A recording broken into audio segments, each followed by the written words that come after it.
ఇప్పుడైతే పాకిస్తాన్‌కి అండగా రష్యా, చైనా అలాగే అమెరికా ఈ 4 దేశాలు కలిపి భారత్ మీద దండయాత్ర చేయడానికైతే సిద్ధమవుతున్నాయి కదా! దానికి భారత్ కూడా అలర్ట్ అయిపోయింది. రక్షణ శాఖ బడ్జెట్‌ను 50,000 కోట్లకు పెంపుకు కేంద్రం అయితే సన్నాహాలు చేస్తుంది. ఈ ఏడాది రక్షణ శాఖ కేటాయింపులు 6.81 లక్షల కోట్లు కాగా, అయితే తాజాగా పెంపుకైతే పార్లమెంట్ మీటర్ సమావేశంలోనైతే ఆమోదం లభించే అవకాశాలైతే ఉన్నాయి.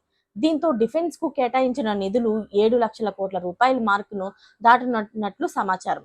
అయితే ఇక భారత్ చిరకాల మిత్రుడైన రష్యాతో మరోసారి బిగ్ డీల్ చేసుకున్నట్లు సమాచారం.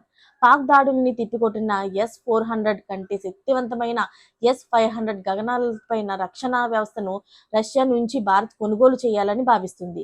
ఈ మేరకు S-400కు మించిన సామర్థ్యం గల S-500 క్షిపణిని రష్యా భారత్‌కు ఆఫర్ చేసినట్లు తెలుస్తుంది. దేశీయంగా వీటిని తయారు చేద్దామని ఇరు దేశాలు అభిప్రాయానికి వచ్చినట్లు సమాచారం. S-400 కంటే ఎక్కువ సామర్థ్యంతోని S-500ను రూపొందించి రష్యా ఫైటర్ జెట్స్ అలాగే cruise missiles, hypersonic missiles, శత్రుదేశ నిఘా శాటిలైట్స్ కూడా S-500 వ్యవస్థ చిత్తు చేయగలదు. ఈ భూ ఉపరితలం నుంచి 200 కిలోమీటర్ల పైన ఉన్న టార్గెట్‌ని కూడా నాశనం చేయగలిగే సామర్థ్యం ఉన్న మొత్తం 600 కిలోమీటర్ల పరిధిలోని శత్రుదేశ మిసైల్స్‌ను S-500 వ్యవస్థ అయితే కూల్చేయగలదట.